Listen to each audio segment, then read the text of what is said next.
ఈ నైమిషారణ్యంలో మనకి చక్రతీర్థంతో పాటు ఇంకా చుట్టూ కూడా అనేక ఆలయాలు మనకి దర్శనమిస్తాయి. అందులో ముఖ్యంగా మనం చెప్పుకోవలసినది హనుమాన్ గడి ఆలయము ఇక్కడ మనకి దర్శనమిస్తుంది. ఇక్కడ హనుమంతుడు మనకి దాదాపుగా 15 అడుగుల ఎత్తులో మనకి దర్శనమిస్తారు. దీనికి ఒక పురాణ కథ కూడా ఉందండి.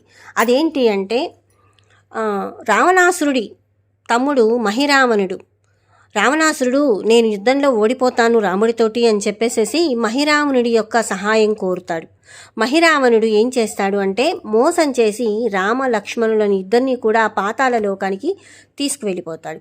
ఈ విషయం తెలుసుకున్నటువంటి హనుమంతుడు రామలక్ష్మణుని రక్షించి తన భుజాలపై తీసుకొని ఈ నైమిషారణ్యం దగ్గరికి తీసుకువస్తాడు. ఇక్కడ నైమిషారణ్యం దగ్గరికి తీసుకువచ్చాడు కాబట్టి ఇక్కడ మనకి స్వామివారు ఎలా కనిపిస్తారు అంటే ఒకవైపు భుజాలపై రాముడు, ఇంకొక వైపు లక్ష్మణుడు ఉన్నట్టు 15 అడుగుల ఎత్తులో స్వామివారు మనకి ఇక్కడ దర్శనమిస్తారు. కాలి కింద మహిరావణుడి యొక్క తొక్కుతున్నట్టు మనకి మహిరావణుడు మనకి కనిపిస్తాడు.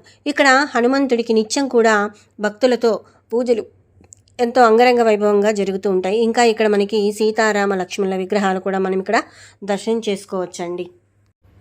అంతేకాదండి, ద్వాపర యుగంలో పాండవులు వనవాసం వస్తూ ఈ నైమిషారణ్యంలో ఆగి ఆలయంలో స్వామిని పూజించి వారు ధైర్య సాహసాలు పొందారు అని చెప్పేసి మనకి పురాణాల ద్వారా కూడా తెలుస్తుంది.